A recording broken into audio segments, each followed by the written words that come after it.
So we are live, and I believe we're in the right place tonight. We are in the Soars Facebook group. Good evening, everyone. Good How are evening, you everybody. doing? Sorry, Sarah. Yeah, good evening. How are you?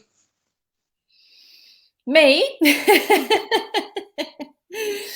I'm good. How are you, my darling? I'm actually loving you in black tonight. I normally like a bit of colour, but yeah, very sultry. That can be very good about the subject that we're talking about tonight, creating boundaries. So, Yeah.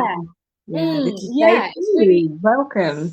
it's really interesting about colour, isn't it? I learned about that when I was at nutrition school, actually, which they said black helps you maintain boundaries, which is why we might wear it, why we do wear it, associate it with funerals, because it gives us space. It almost says back off without saying the words back off. Um, for me personally, I feel really in my power when I wear black. I feel like, yeah, take on the world. Is that how it makes you feel, Sir? Yeah, definitely. I mean, I like to feel into colour, and sometimes I'm very, very white, but definitely Mm. black feels like, yeah, I'm a woman on a mission and I know what I want. Yeah, but also, so people are sharing their like, oh, I wear black a lot, so it can be really good, but also it can be a color when you want to hide a little bit and not be noticed. So just notice how it makes you feel. When I wear something really smart and it's black, I feel really in my power. But I think if it's something a bit scruffy, like maybe a hoodie or some worn, some beaten up leggings or something, then that's more that kind of hiding energy, isn't it? But anyway, you look gorgeous in black. Enough about color. We've had loads of people say hello to us already this evening, so thank you, Facebook users. We can't see who you are at the moment, but thank you so much for saying hi in the comments. So this is day 2 of She Soars. And last night, we hope that you have caught up on last night if you wasn't with us live. But yesterday was a life audit. It sounds like a really big thing, doesn't it? But we did cover it all in about 45 minutes and really getting clear on what's working in your life and what's not, so we can move forward from that. We can identify the areas that really need work and actually move forward without judgment, without guilt, without shame, just by acknowledging it, accepting where we are and moving forward from there. So what we would love to hear is lots of you shared last night that you had an area that you wanted to work on. So some of you were like, it's health. A couple of you shared it's work. So we said 3 main areas. Is it work? Is it health? Is it relationships? So if you didn't join us last night or you haven't shared yet, let us know now, what is the main area that you need to and want to, not just need to, but want to work on. And we also set a little bit of what we called home play. So rather than homework, home play, to say, if you'd like to, prioritise them. So if one was work, did health come next or did relationships come next? So again, if you've done that, we'd love to know. Oh, you've been looking forward to tonight so much. That's so lovely. So have we. Oh, that just lifts us up. Thank you. Yeah, did you put them in order of priority? And we would love for you to share in the comments now what your order of priority is. But yeah, tonight, oh, sorry, one more thing that I just wanted to say there. What emotion is it that you're working towards on the emotional scale? So we shared the emotional scale yesterday. And some of you were saying like you're in fear a lot, which is kind of down the bottom of the scale. And what we're hoping to do is slowly move you up, up, up. So the second from the top is kind of feeling hopeful, feeling contentment. Is that what you're aiming for? Or do you want to go right to the top? Are you ready to really soar, where you're feeling passionate, where you're feeling enthusiastic, where you're feeling happiness, and where you're feeling, I would say, on purpose with your life? Yeah, I love that word, on purpose. Yes, on purpose.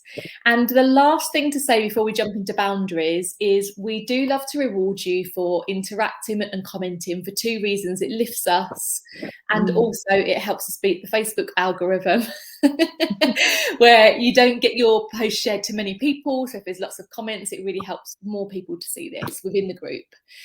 So we are going to reward someone who's been commenting with an invite to our cacao ceremony this Saturday, which is online. If you don't know much about cacao ceremonies, it's when we drink this chocolate drink in a very ceremonial setting, so within a circle online. And we're going to be doing some work for the spring, having a look at actually deep diving a little bit more into your goals, making sure that we know what energy we're reaching for during spring. So is it do you need to plant your seeds, or are you bringing things into fruition? Maybe you've planted your seeds. And also getting some of that in diary. We love doing the practical stuff as well as the manifesting, the mindset stuff. It's really important to do that practical stuff as well. So we're going to be doing that on Saturday night. And one of you lovely ladies will receive a ceremonial dose of cacao in the post. So we want to post that up by Thursday to make sure you have it, and a link to join us on Zoom so we get to know you a little bit better. So that's enough about all the things I needed to tell you about before tonight. But tonight is really about creating healthy boundaries. Some of you there are said that you're really excited about it. And what we're hoping to do is help you create change to move forward. And this might mean that you need to create some new boundaries around time, or around relationships, or finances, that's within your comfort level. So we're not going to push you super, super far out your comfort level. It might just be like slightly outside the comfort level. It probably won't be outside to set the boundary, but maybe to get people to maintain it, or maybe to uphold it yourself, might be slightly outside your comfort zone. So Sarah, tell us a little bit about why would we want to look at boundaries? Why is this important? So important. So this program, Soars, this immersion, it's really about living authentically to reach your highest potential, and boundaries is a big part of that story. So boundaries is something very unusually taught. So it would be really nice in the comments to know if anyone has ever been on workshops or had a caregiver, a parent, or somebody kind of give them a talk about boundaries, because it's there within every relationship, but it's rarely spoken about. So when you're creating change in your life and you're ready to move forward, you're probably going to be establishing some new boundaries. Like Hannah said, it could be around your time, your finances, all different areas. And personal space, I'm thinking as well. Sorry. Personal space. Personal space. I mean, absolutely. That one's so prevalent at the moment, isn't it? So when we're looking at this, we're looking to grow. We need to be connecting with our boundaries in that area of your life in particular that you notice wanted to elevate and soar in. Yeah. And boundaries were probably set when you were a child in an invisible way. So, you might know very strictly there was a bedtime for you, and it's a school night, and you always go to bed at this time. And then perhaps the boundary was relaxed at the weekend. So there's sort of an example of an unspoken boundary. But in terms of moving this boundary, it should be fluid. It should change throughout your life, especially when new relationships or new habits are being formed. And when Hannah and I were talking about boundaries, actually was talking about quite a sad one. And that was when you have an elephant taken to the circus, they are tethered. So they have that rope around their neck and it's anchored down, and they have a very small boundary of space to keep moving around. And that tether is kept on them for a few months. And every time they try and move forwards, they're pulled backwards. And they keep that rope on their neck for a few months until they're programmed, and then they take the rope off, but the elephants don't try and move or break free or make a run for it anymore, because they're programmed into thinking this is their space, which is not a very nice way to look at it. But if we can kind of connect with that for a moment, so that might be some boundaries that we're living in that are no longer relevant to us and are holding us back. So we're going to look at how to break free. Boundaries might be that you're not aware of. So in order to move forward, we've got to create these new boundaries. So yeah, we're going to shift them. We're going to connect with what's important to us, and we're going to create some really heartfelt boundaries that are going to help us, basically. But before we do that, we're going to raise our vibrations a little bit. So yes, we did some breath work, and we spoke about the importance of living in your heart and how you can use breath work to do that. But when we're looking to change and up level, we want to start to create a bit more of a higher vibrational state. So I'm going to guide you through a breath work now that's going to lift you and give you energy in your physical body, so that when we come to look at the boundaries, which sometimes can be a bit uncomfortable and a little bit heavy, we've got the energy to do that. So I suggest that anytime you're doing some inner work, create a little nice ritual for yourself first that you know is going to lift you up. So it might be dancing or playing a nice music track, but this breath work's a really great one. So let's elevate, let's stand for this one. We're going to stand together. So even if you've got other people in the room and they're going to think you're a bit strange, that's okay. This is going to make you feel really good.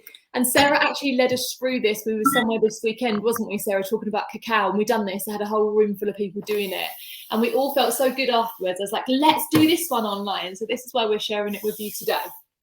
Yeah, so it's called Breath of Joy. And we're to move towards these higher emotional states, and joy is like a really beautiful one to be working towards.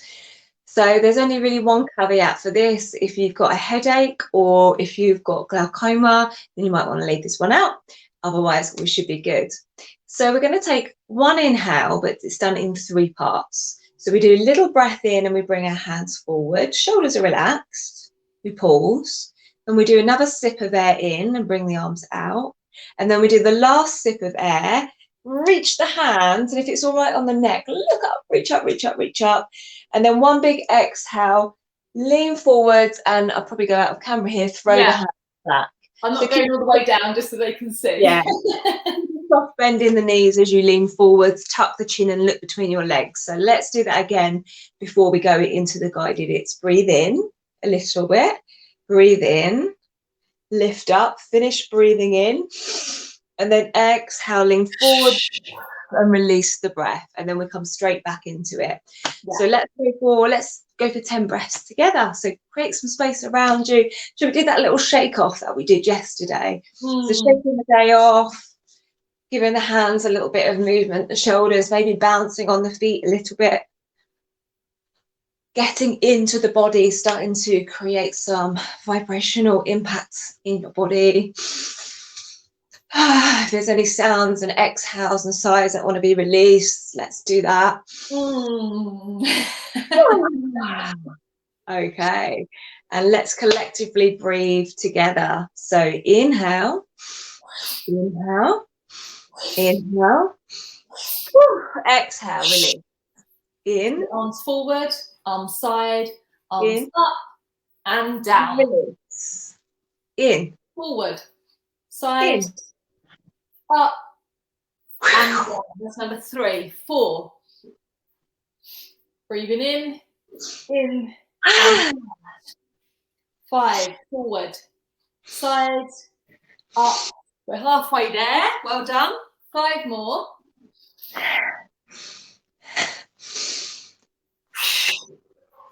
Make it so you can hear the breath. And release. In, and up. Bring in that joy, bring in that energy. Exhale. Last one, ladies. Let's go. In. Oh, sorry. Bonus round. Yay! Well done. Time to stand in. Place a hand on the heart. You should feel the energy. Can you feel the energy that you've created? Heart's pumping a little bit faster. There's a little bit more warmth. It's an immediate impact on your vibrational state, on your energetic state. So well done. So that gives us a little energy boost to go through. Just before we jump in, I'm just going to read a couple of the comments from before. It's really nice to acknowledge people. I'm sorry I can't see anyone's names tonight, and I can't comment either, so that's a new little thing. But thank you everyone for your comments. Someone said they're not sure between health and relationships, so both are important. Relationships are more important, but improving my health will help me improve my relationships, which is, it's so right. And I talk about this so often as well in another program that I run, which is called the Exhausted to Energized method for exhausted mums. And when we're tired or our health isn't good, it does affect every single area of our life. So I have to agree with you there. And I know Sarah's going to agree as well. Once your physical health is better, you've got more energy to put into every single other area of your life. It's very hard to follow through on things if you are not feeling good, right? And someone else said here, I love this, they've done workshops before on boundaries and the importance of them, and more recently the ability to say no. How brilliant is that someone's showing up and has done that work before? We'd love to know, how's that working out for you?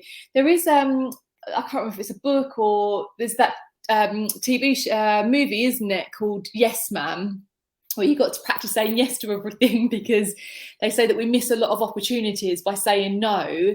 But there is also, isn't there the book The Power of No as well? I know there's The Power of Now, but there is a book about saying no as well. So I think it's finding that balance, isn't it? And if it's not a full body yes, if it's not like a hell yes, I want to do that, then the answer normally is no. But sometimes we say no when we'd like to do something, but fear holds us back. So it's finding that balance there, isn't it? And realizing what's best for our highest potential. So Sarah, tell us a little bit about some of the questioning that we can jump into tonight. Is it the journaling now? We'll do some journaling. So if you've got your notebook here, brilliant. If not, you can just like kind of place your hands on your heart, go within and think about this. And I just want to reiterate boundaries while we're looking at it. It creates safety for you and the people around you. It's so important to create safety. And do you remember when we looked at Maslow's hierarchy of needs yesterday? The base level layers, the strong foundations, the root chakra and the sacral chakra. We need to feel safe. So if everybody knows where they stand, then we're in that safety zone. And from the safe zone, we can go into the growth zone, not into a panic zone. And, you know, you might like to think of it like contracts, you know, when you've got all the clear instructions of how somebody's going to behave and work and they stick within that, everyone. And when somebody breaks that, it's all very unpredictable and we don't know where we stand. So safety and safety for the people around you as well. Okay, so building from a strong base upwards. This is how we elevate. This is how we soar. So we just wanted to offer you a chance to think about somebody that you know that has really good boundaries. Yes. And what do you think about them? So maybe just thinking, bring that person to your mind, and often the words like respect comes up. And you might like to now compare that to someone or how you feel when you're breaking boundaries and how that feels for you. And maybe a bit unstable. And maybe sometimes I think this depends whether you've got boundaries or not, doesn't it, Sarah? Because if you haven't got any, then actually someone who's got a lot or very clear boundaries, sometimes you don't feel respectful of them. It's more triggering for you. You just wonder why they're not more amenable. Yeah, boundaries can be triggering, definitely. And usually that is a sign that we need to work on that area. So notice if that came up for you as well. And if you can dig a little bit deeper into that, what's the emotion behind that? Is it a little bit of envy? Do you notice that they've got a bit more time or a little bit more money for themselves? And that's something that you would like for yourself. So they can definitely be triggering. So we're going to baby step into this. So I'm going to offer you the chance to do the boundaries now. I'm just going to bring up the questions here. So we're going to think about that area of our life that we connected with yesterday that we notice we want to pour a little more attention into. So was it work?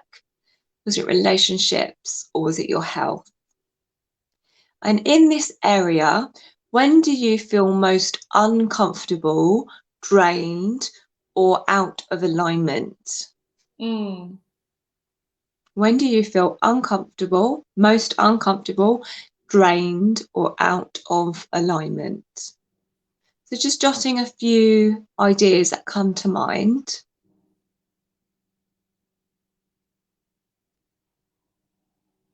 Someone's just shared that they really struggle with boundaries. It's really common. That's why we've chosen to do that, to do this tonight.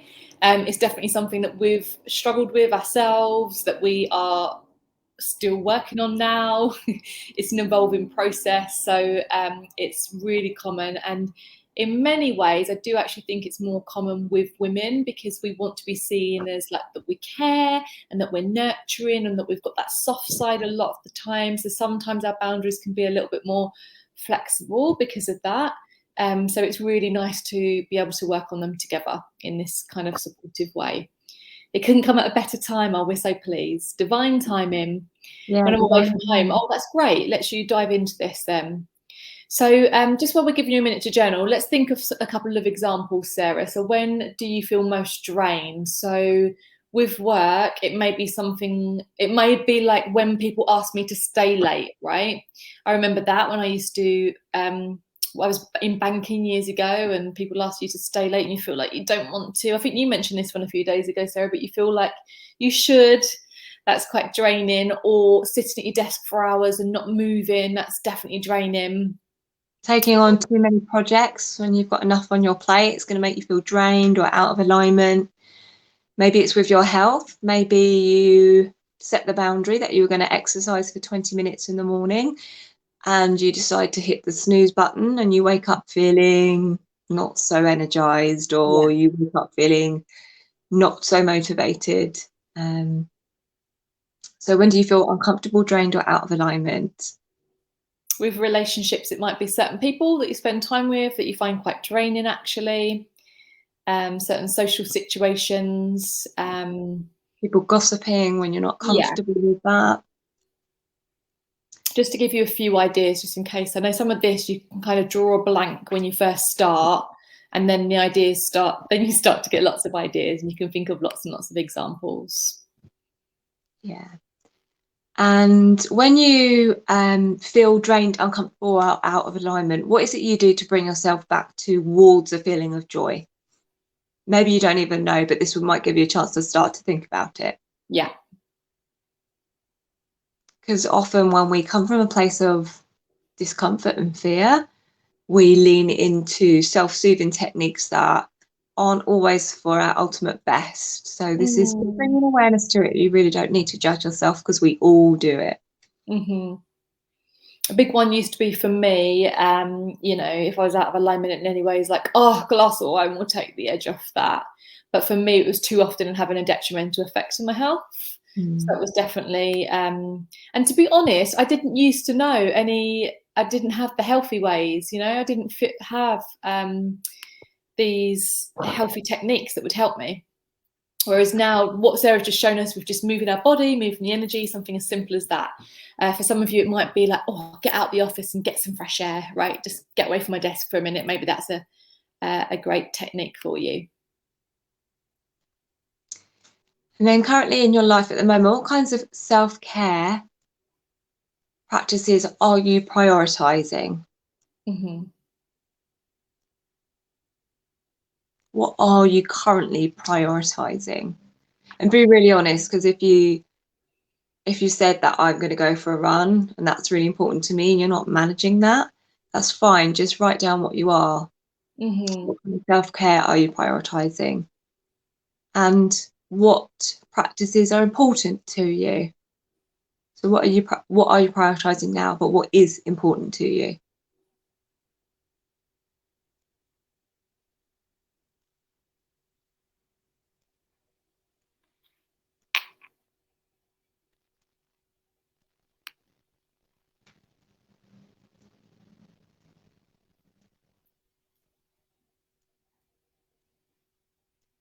If you also, throughout this exercise, just check in with your body, because often start to clench jaw or hold my tummy or shoulders start edging up. Check in with your body as you're doing this work that can be uncomfortable. And just breathe. We're all doing it together, right? I saw the osteopath recently and she asked me, do I clench my jaw? And I said, you know what? I've noticed that more recently I have, but I never used to do that. And she said it's a really common thing since COVID and people being in lockdown. It's just another area of stress in our body, is like bringing it here into the jaw. So it's a really good reminder at all times, isn't it? Just to relax your jaw and maybe bring your tongue to the roof of your mouth. We do that, like we do that in yoga, don't we? And it helps to relax the jaw a little bit. And when we clench the teeth, it actually strengthens the sympathetic nervous system, which is that fight and flight, which we sometimes need to be in. But if we're already stressed and we're doing that, then we're kind of making it habitual to be in this state. So breathing. Right, So now we're going to go into looking at what might be holding us back from creating change and making boundaries. So what is it at the moment that keeps you from feeling at peace, energized, or aligned in that area of your life you're choosing to look at the moment? What keeps you from feeling at peace, energized, or aligned in this area? And I think we're all going to write down time. And now we've all got the same amount of time in the day. It's just where we prioritize the time. So just be aware of that one. It might be finances. It might be someone else calling, and it might be that I don't feel very comfortable in my body. I don't have enough energy.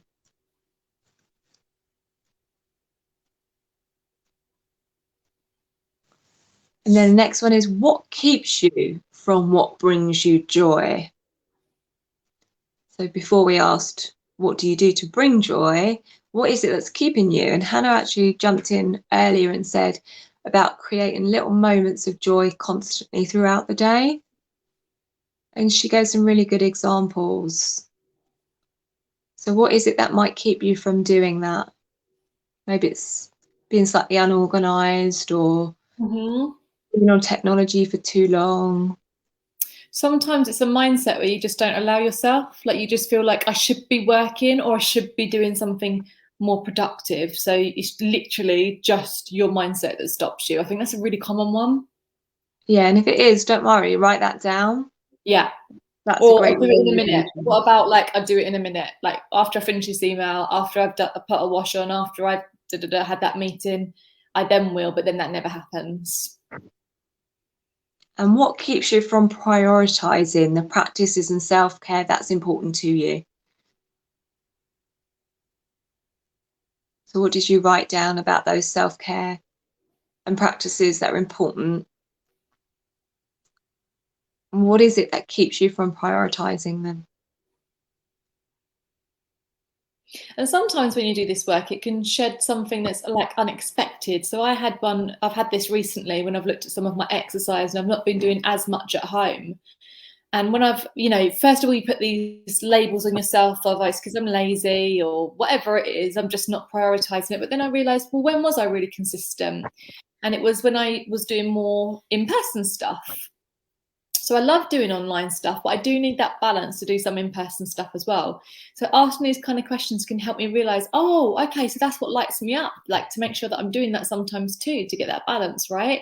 And it's not, the answer isn't, and I do like to ask with my clients as well, if the answer isn't that you're lazy, let's take that one off the table because that's rarely the ultimate truth. What would the reason beneath that be? Because we all like to blame ourselves, don't we? Yeah.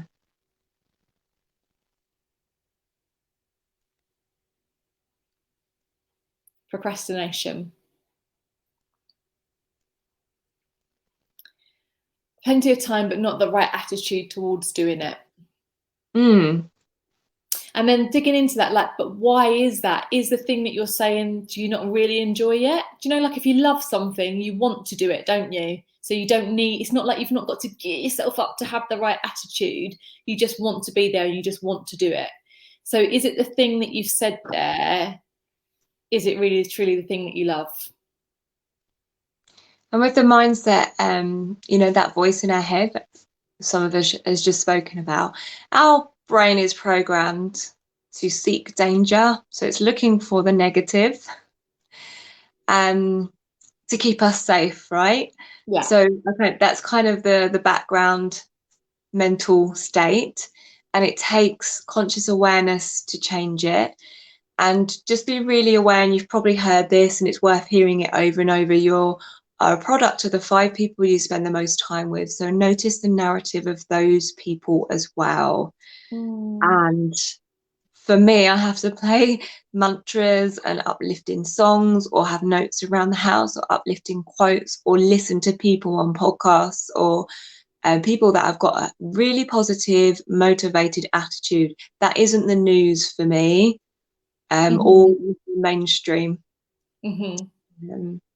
So watch that. That's great. They're all great tips about finding ways. If you know you haven't got those people within your immediate environment, Sarah's just said so many ways there where you can find those uplifting voices. And someone's given us permission there. This is great in the Facebook comments. I do a few chores and then give myself a little break in between. So I mix up what I call sit down jobs and physical jobs. That's a great balance. Love that. And the lymphatic system needs to move every 20 minutes in order to work to optimum. So if you need a little motivational tip there, you need to stand up every 20 minutes for optimized health. Thank you. Someone's just said that they find us both very uplifting and motivating. Thank you so much. And we, like Sarah said, we work hard on it. You know, before we come in, I've just cleansed my space tonight. And we always say maybe like a little mantra or a prayer before we come on, or we do something to lift that energy. It doesn't mean that we're feeling like that all the time. So this is what we're trying to get you to tap into too, is like, what is it for you that makes you feel like that, and how can you bring more of it into your life? So in determining what your boundaries are, let's think about a realistic way to prevent or limit discomfort, being drained or out of alignment. So how can you realistically start to limit these lower vibrational feelings? So don't worry about how yet, how you're going to do it, but like, let's just connect with a realistic way. I was just trying to think of some examples to share there, but it's a bit more difficult because we're at the point where people have got very specific things. So if anyone wants to share it in the comments, please do. We'd love to hear. But one that just popped up for me, one that I've been working on is, you know, with kids in the house, sometimes kids can moan about things, right? So is that kind of moany energy in the house? Anyone with me on that one?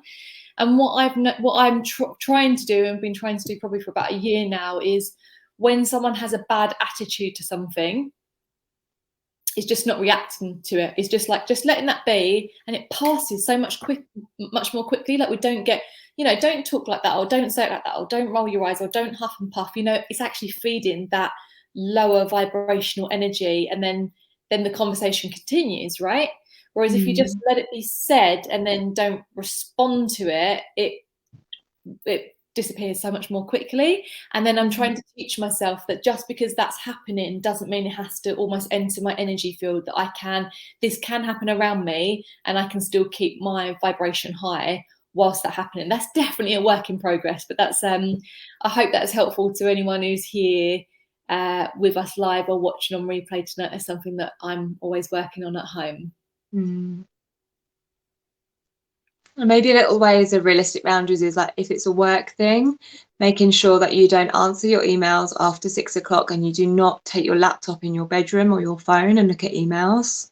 If it's, you know, a friend that's kind of always coming to you with her disasters, then perhaps you say, you put your phone on flight mode, so you're not looking at it just before bed and it's going around in your head.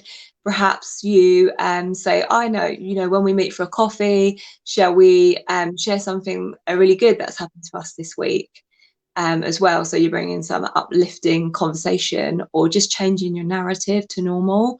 Perhaps if you always meet in the same place and the conversation always goes the same way, then you end up suggesting another place or an activity to do to change that. Yeah. I met a friend this Sunday because it was the equinox in the woods, and we just sat underneath a tree and took our shoes off and put our feet in the earth. And I was like, it's so much nicer than a coffee shop. It did help. The weather was great.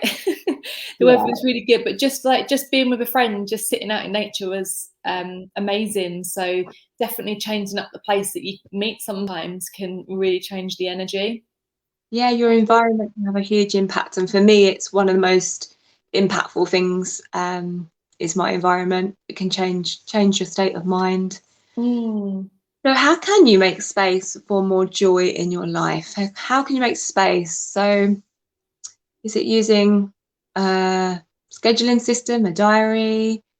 Is it having an accountability buddy, a supportive community? Is it kind of sitting on a Sunday night planning your week ahead? Is it putting your phone down more, turning the TV off? You know, how can you make the space? Because we've all got that same segment of time. It's just how you're going to use it. So many ideas there. Thank you. And again, if you've come up with ideas that you think, you know, other women might want to hear, we're trying to share lots here that will help you too. Just drop it in the comments. There's loads of lovely comments there. Thank you. I've noticed around both kids and my husband that I'm so much calmer. That's brilliant. I'm sorry I can't see who you are. There's been so much fun and laughter in the house lately. How lovely is that? Even my husband, even though my husband's due to have a hernia operation, I'm trying to remember who that is now, who's told us recently that their husband's having a hernia operation. That's wonderful. I mean, talk about change your environment, and like, we'd love to know, how have you done that? Have you led that? Have you changed your energy? Has that impacted everyone else? Or are you not responding, like what I was just saying, like feeding what's going on in the house? Like, how has that happened? Because that sounds amazing, and more women are going to want some of that magic. Definitely.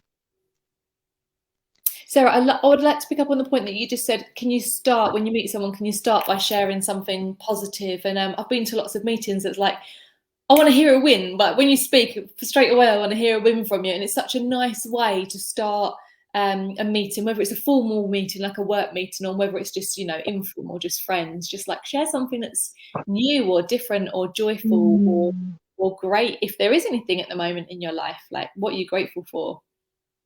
There's this question called what's been the peak and the pit of your day? So we don't do that spiritual bypassing thing. When there's some negative stuff happening, we don't just ignore it, but we can also concentrate on the good stuff, because there's always good stuff too. It's the peak and the pit of your day. And then the final question is, how can you prioritize the practices in self-care that are important to you? So you've recognized what's important to you, and to start to think about and just get creative on how you can prioritize it.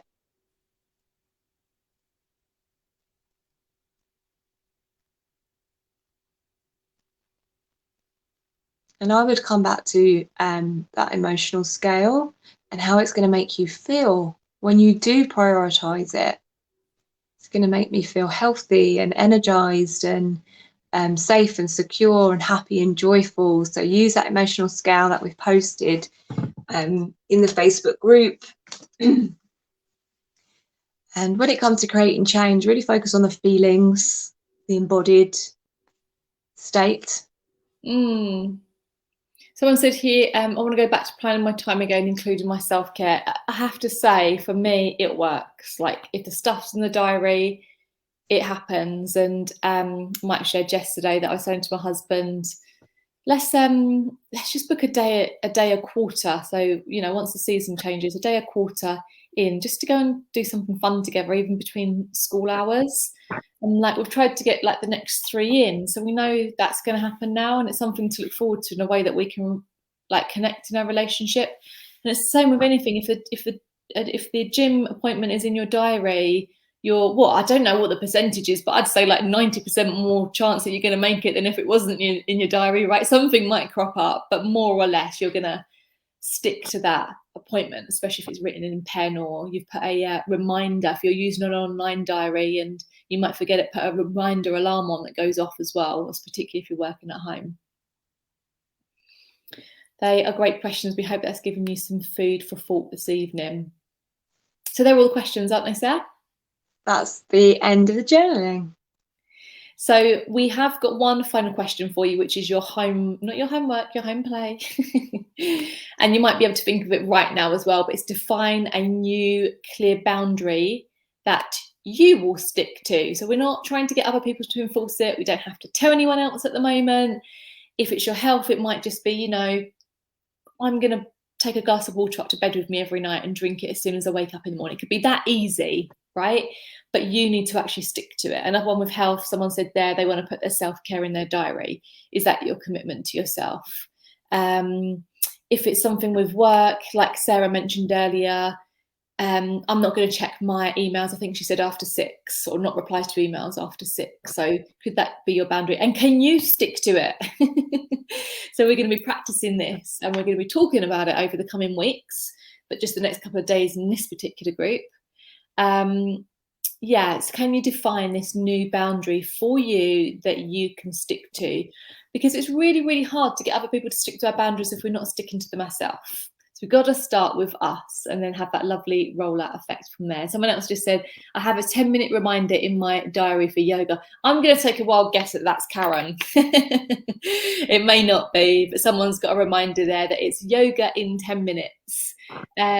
Someone said, making my getting out the first thing I do in the morning, before chores, before email. So much more likely to actually get done if you do it before everything else, right? I absolutely love that.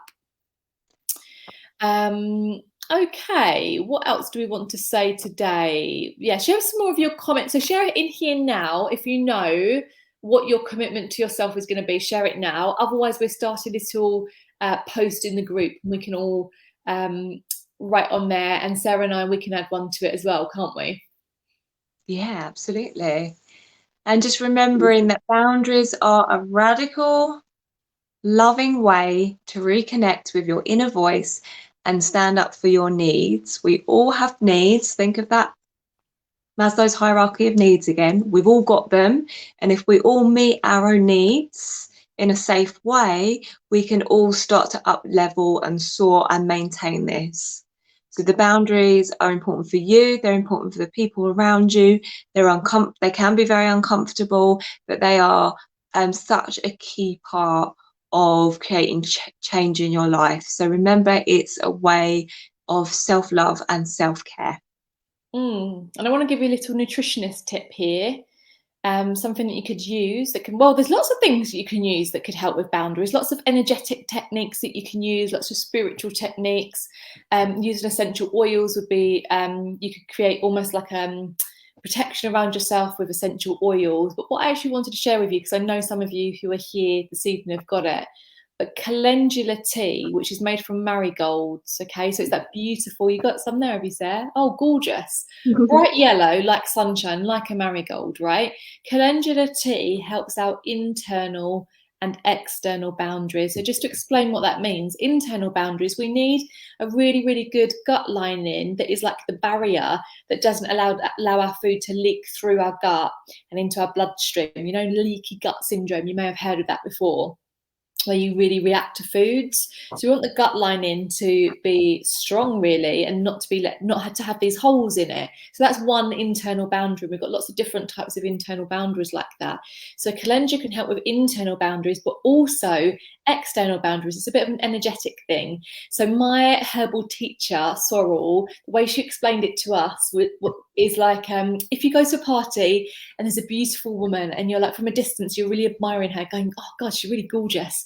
And she's got this something about her, right? But you feel like you shouldn't go over and talk to her, a bit like a celebrity, I guess, that you might admire from afar, but you also want to kind of respect their boundaries, because you know that probably loads of people were taking their time, and you just want to respect that, right? You want to be respectful. So that is how to maintain an external boundary, and Calendula tea can help you do both. How easy and simple is that? So I just wanted to share a little. There are external tools that we can use, and even if it's the placebo effect, even if it's not really working, whatever it is that you're using, and you're just believing that it's working, right? Because this can happen a lot. The placebo effect is an amazing thing, where we believe that something's helping us, and how brilliant is that? That we can have a little bit of support to help us put these new boundaries in place. Someone said, I need to drink that again. Oh, must get some of that. Oh, what does it taste like? It's quite plain. I would say a little bit like a chamomile. It's not exactly the same flavour as chamomile, but quite plain. What would you say, Sarah? I'd say it's kind of, it's not got a strong flavour. It's quite earthy, but the way I'm drinking it today is we have a self-love blend that we sell through the Holistic Health Collective. And this is also blended with red clover and rose petals. So really supportive of women's health, and it's organic. So you're not putting any nasticides into the body. and it's not only working for your boundaries, but it's also great for your blood and your heart energy as well. And this is a Oh, yeah. self-love practice. So Yeah. yeah, head to the website and you can get yours. And as you're doing your boundary work, you can just drink this. And Hannah always reminds us, when you drink something 3 times a day, it has a medicinal effect. And this is, I believe, quite safe to do, drink 3 times a day, right? Yeah, that particular blend and calendula is for sure. Yeah, not just drink. If you do anything 3 times a day, so if you're having your coffee 3 times a day, you're going to be feeling quite revved up, aren't you? Or anything. If you do breath work 3 times a day, you're going to be feeling really zen and really chilled. So whatever you do 3 times a day can have a medicinal effect. This is why we have to take antibiotics like morning, afternoon, and evening, right? Because want to get it into the body. Just taking it once is not enough. Someone said that they've got a calendula shower gel, which sounds divine. You can do that with your calendula tea as well. You can seep it into your bath for a goddess bath, or if you've got your self-love blend, you can put it into your bath. If you don't want to make a mess, you can just put it in a little bag to keep it nice and tidy. But that's really nice in the bath, and it absorbs straight through the skin. So transdermally, straight through the skin, straight into the bloodstream. So that's beautiful as well. And women used to use that, and they used to kind of do it in goddess circles and bathe each other in it, which is really, really beautiful. Oh, wow. Okay, so there was one last thing to say tonight. Right, if you want to do more boundary work, which this work, it's not just a 45-minute session, it's ongoing. We are running a session on this. I'm really, really excited, in the Holistic Health Circle, our monthly membership. So every month we run what we call a higher awareness session.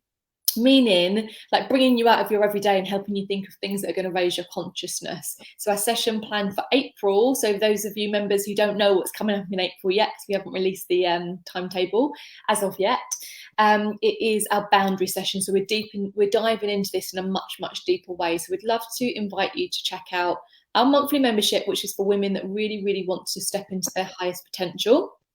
We share 5 holistic tools, and we use tons of holistic tools, probably hundreds by this point, but they're our favourite 5 to use consistently to keep our physical health, our mental health, our emotional health, our spiritual health on point. So we share yoga. Sarah shares 2 yoga classes a week. We share breath work. We share nutrition. So talking about things like the herbs that you can use, for example. We do a new moon ceremony every month, a full moon ceremony every month, which is a really integral part of the circle, and also these higher awareness sessions. So at the end of this week, the price of the membership is actually increasing. It hasn't increased now for well over a year. And Sarah and I are always upgrading ourselves, investing in different ways and different courses to make sure that we're constantly up leveling. So the membership is growing. People are getting their changes in there all the time, their transitions, their growth. And so the price is going to be increasing on Sunday. So now is a great time to join. It's really affordable, actually. It's £39 a month. And Cheryl shared in our group, actually, she went, I think she said she hesitated joining in, but at the end of the day, this is her words, it's the price of a takeaway. And then she shared in that comment all of the benefits that she's got from it. So Cheryl, thank you so much for sharing that earlier. We love the higher awareness session. I'm sorry I can't see who that is, but I love running them, and I feel like we get so many changes. The one that we had this month, actually, which was brilliant, was on the perimenopause, and sometimes we have experts coming in to speak. So we had an expert, Adele Wimsett from Harmonia You. Is that right, Sarah? Not Harmonia. Harmonize You. Harmonize You. So I've got another friend who runs a business called Harmonia, a couple of them actually. Harmonize You, and that was an amazing session on the perimenopause. So if you join, you're going to get all the back sessions, everything that's happened for the past few years as well. So really, just to say, this is like a little taster for you over these few days, but this is ongoing work that we need to be doing all of the time. You know, this commitment to self-development, this commitment to growth, this commitment to radical self-honesty, being really honest with where you are at all times. And, you know, it can be exhausting if you're trying to change all the time, but just taking these little steps of just, this is why we're looking at one area to improve, right? So we've said tonight, just one area, and taking one step tonight, which is putting one new small boundary in place, and then it's easier to build up from there. So I will drop the link later on to the membership in the comments. Sarah, anything else you want to say, closing thoughts? Thank you so much for showing up, everyone, for interacting and for being open to elevation, and let's all do it together. Yay! Thank you Take for your joining clothes off us in the today. air, give your hands a little flutter. You're taking off. You're soaring. I loved your reel today, Sarah. That's on our Instagram page at Holistic Health Collective UK. Sarah made a lovely, fun reel on learning how to fly today. Embodying Tomorrow, flying in your life. yeah, absolutely. Tomorrow is our last day. This is our shortest challenge we've ever done, I think, 3 days. It feels like nothing, does it? Yeah. Tomorrow is our last day where we're looking at your goals. So we've found out what's not working. We've started to set boundaries, and now we're going to have a look at real elevation and real living to your highest potential. What are your goals and moving towards those? So join us tomorrow night, 8 p.m. We're looking forward to seeing you for the final day. And like Sarah said, thank you everyone for joining us tonight. If you do catch on replays, please give us a hashtag replay. Let us know. Answer some of the questions. Just play along. It'll be so nice to hear from you. See you soon, everyone. Bye. Bye.